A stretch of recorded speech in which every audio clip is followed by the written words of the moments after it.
There's a quiet beauty in reaching the age of 75. Not everyone gets here. Not everyone who does realizes just how precious it is.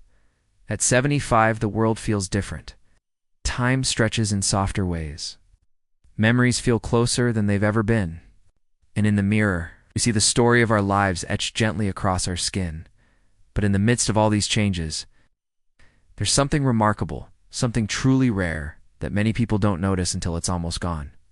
It's not wealth, it's not fame, it's not even perfect health.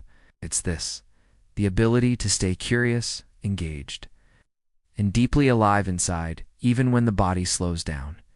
If at 75 you still find joy in learning something new, if you still feel wonder when you step outside and see the sky change color, if you can still laugh, really laugh, with someone you love or trust, then you're part of a rare group of souls who've held on to something very special. Because staying mentally and emotionally alive at this age isn't just luck. It's a quiet act of courage. So if you've ever wondered whether you're still doing okay, if you've questioned your worth or felt forgotten, please stay with me. You may not realize it yet, but what you're carrying inside, you is rare and deeply, beautifully needed. Let's talk about it. Let's begin with something simple but powerful. Just the fact that you're here. Listening, still interested in growth and reflection, says a lot in a world that often rushes forward, discards the old, and glorifies the new. There's something deeply meaningful about choosing to stay curious at 75, you see. A lot of people begin to fade on the inside long before their body gives out. They stop asking questions. They stop wondering. They begin to shrink into routines, forgetting that they once had dreams, ideas, and things that lit them up. But if at 75 you still pause to think, if you still wonder why things are the way they are, if you still care about the world, even when it doesn't seem to care back, you're rare. Because you've protected something most people lose over time, your spark. You don't have to be running marathons or climbing mountains. That's not the point. The point is, can you still feel deeply? Can you still hope for something better? Can you still sit quietly and let your thoughts bloom like flowers in the dark? That is the mark of a life that's not just survived, but is still alive. You've earned your rest. But you haven't let go of wonder, and that is a rare kind of strength. There's something else that makes someone rare at 75. It's the ability to love deeply, without fear. So many people, after a certain age, close their hearts, not because they want to, but because they've been hurt. They've lost people. They've seen love change, slip away, or leave without explanation. And so they begin to guard themselves. They stop opening up. They tell themselves it's safer this way, but not you. If you can still sit across from someone, whether it's a child, a friend, a neighbor, and give them your full attention, if you can still listen with empathy or hold someone's hand without pulling back emotionally, then you have kept something sacred alive. Love, after 75, looks different. It's quieter, less about romance, more about presence. It's in the way you make someone feel safe just by being in the room. It's in your patience, your warmth, your willingness to forgive again, even when it's hard.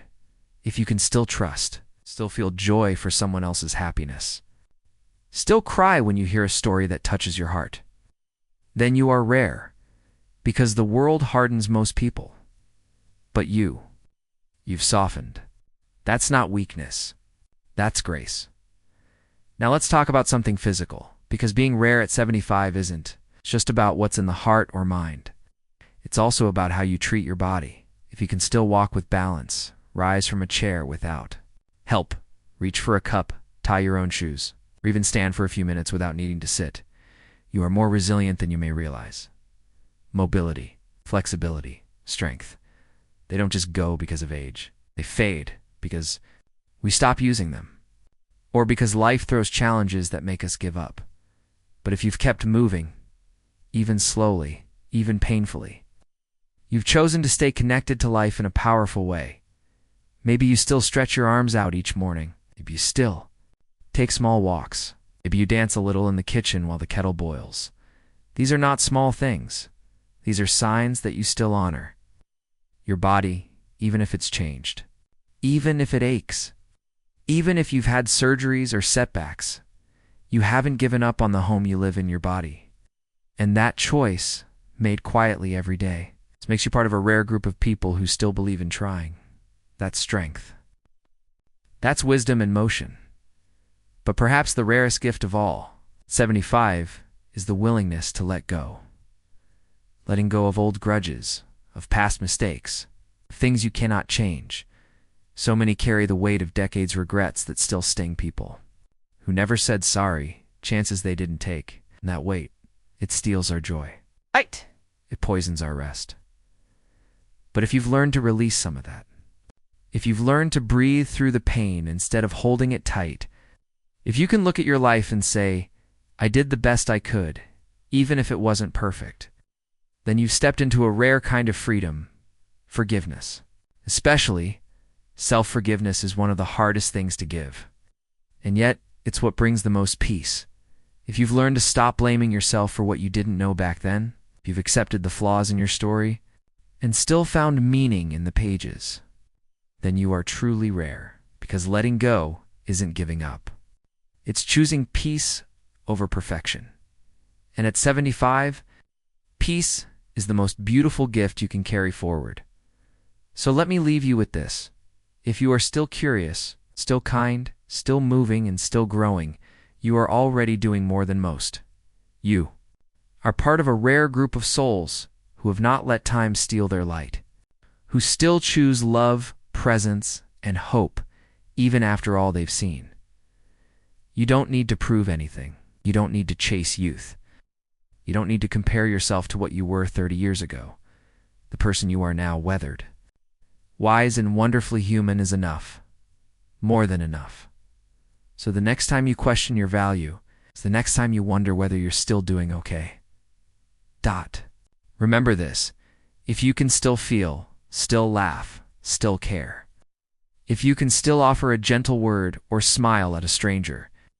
If you can still wake up and say, today matters, then you're not just doing okay, you're rare. Radiant. You're alive in the truest sense of the word. And the world is better because you're still here. Take a breath. Feel your chest rise. That right there is a miracle, and so are you.